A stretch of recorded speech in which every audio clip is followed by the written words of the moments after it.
Hello, and welcome back to our channel.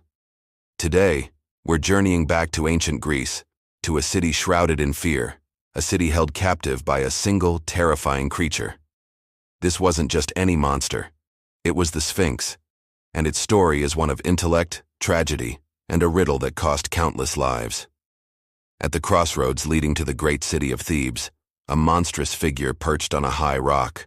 With the body of a lion, the wings of a massive eagle, and the head of a woman, the Sphinx was a sight to behold.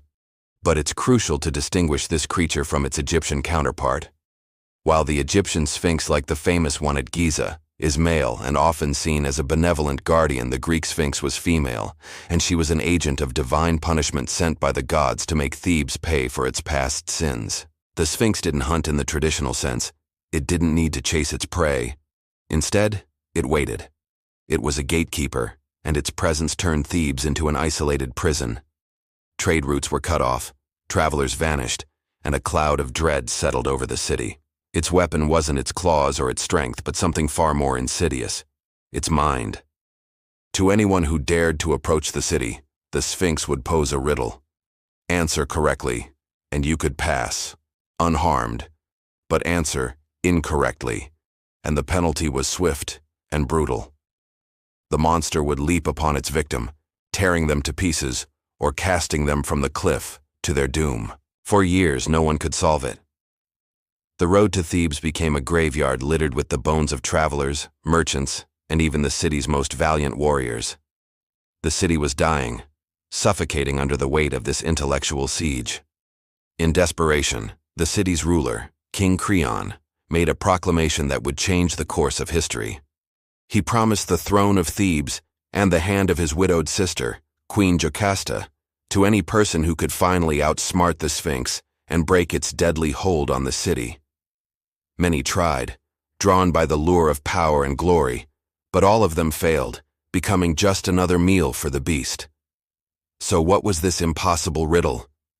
This question that had stumped the wisest minds for so long? Passed down through hushed whispers and terrified tales, the riddle was this: what goes on 4 feet in the morning, 2 feet at noon, and 3 feet in the evening? Think about it. It sounds simple, yet it's profoundly deceptive. The victims, facing a terrifying monster with their lives on the line, likely thought of bizarre creatures, mythical beasts, or complex divine beings. Their panic blinded them to the elegantly simple, metaphorical truth hidden within the words. They looked everywhere for the answer, except within themselves. Then, one day, a stranger arrived at the desolate gates of Thebes. His name was Oedipus. He was a young man, sharp-witted and determined, but unknowingly, he was walking a path laid out by a terrible fate. He was fleeing a prophecy, an oracle's grim warning that he was destined to kill his own father and marry his own mother. Seeking to escape this horrific destiny, he had left his home and was now wandering through Greece. As he approached Thebes, the Sphinx blocked his path. The creature rose, its voice echoing across the stones as it delivered the same fatal riddle it had posed to so many before him. But Oedipus was different. He didn't panic. He listened, he thought, and he looked not to the world of monsters, but to the simple universal truths of life itself. A slow smile spread across his face as the answer dawned on him. He looked the beast in the eye and declared, "The answer is man." The Sphinx, enraged and shocked, demanded he explain, and so, Oedipus laid it all out. "In the morning of life," he said, "a baby crawls on all fours, using its hands and feet." He continued, "At noon, in the prime of life, an adult walks upright on 2 legs. And in the evening of life," he concluded, "an old person, frail and needing support, uses a cane, which acts as a 3rd leg." The moment the correct answer was spoken, the Sphinx's reign of terror was over. The divine curse that powered the creature stipulated that it could only exist until its riddle was solved.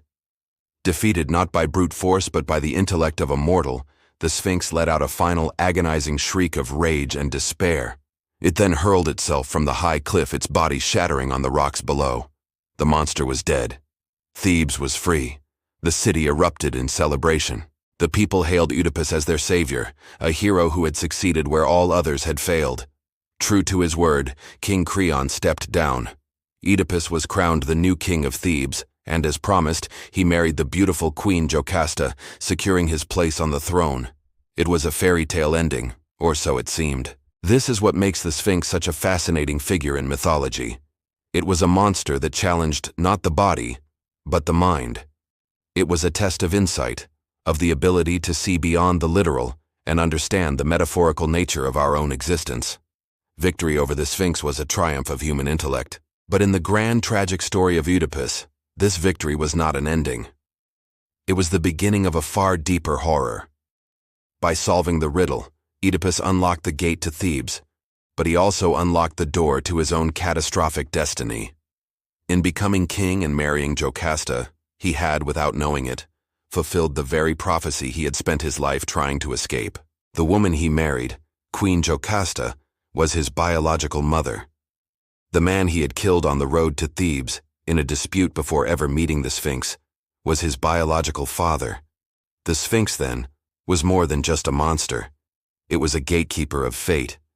It was an intellectual trap that, once sprung, led its conqueror into a far more profound and personal tragedy. Oedipus's greatest triumph was simultaneously the first step toward his ultimate ruin, proving that sometimes the most dangerous riddles are the ones we live, not the ones we solve.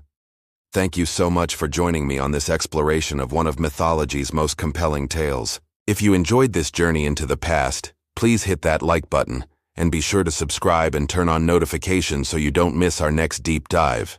See you next time.